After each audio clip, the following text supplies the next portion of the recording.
জনাব তারেক রহমানের কাছে বিনীত অনুরোধ, আমরা তাকিয়ে আছি আপনার দিকে। আগামীর নেতৃত্ব আপনি দিবেন, দেশ আপনার হাতে উঠবে, আমরা অপেক্ষায় আছি। আপনার দলের নেতা কর্মীদেরকে একটু থামান। আপনার নেতা কর্মীরা কি বোঝাচ্ছে আমি জানি না, কিন্তু আপনার নেতা কর্মীরা এই দেশটাকে আবার বড় বিপদে ফেলবে। বিএনপি গত 16 বছরে একাধিকবার সুযোগ পেয়েছিল হাসিনার পতনে, একদম কনফার্ম পতনের সিগন্যাল বিএনপির কাছে ছিল, কিন্তু বিএনপি কিছু ভুল সিদ্ধান্তের জন্য পারেনি। আবারও বলছি, খালেদা জিয়া বেঁচে আছেন, খালেদা জিয়ার নিজের মুখের কথা।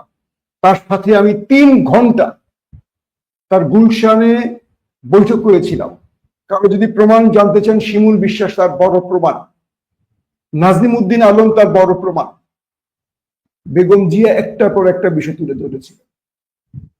বিষয়টা হলো বিএনপি অনেকগুলো অপশন পেয়েছিল, প্রত্যেকটা অপশন বেগম জিয়া সিদ্ধান্ত নেওয়ার সময়, আমি নাম বলবো না, কয়েকজন শীর্ষ নেতা বিএনপিকে মিসগাইড করেছে এবং পরবর্তী বিএনপি বুঝতে পেরেছে তাদের ওই সুযোগগুলি তাদের কাজে লাগালে আজকে এই দশা হতো না। একটা পর্যায়ে আওয়ামী লীগ বাংলাদেশে খুব শক্ত ঘাঁটি গেড়ে ফেলেছে, শেকড় শক্ত হয়ে গেছে, আওয়ামী লীগকে আর সরাতে পারেনি, শত চেষ্টা করে পারেনি।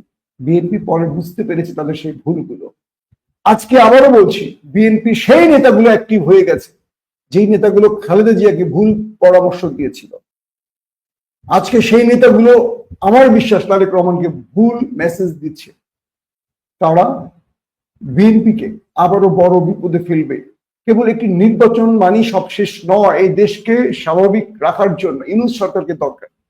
তিনি চলে গেলে কি হবে একবার কল্পনা করুন।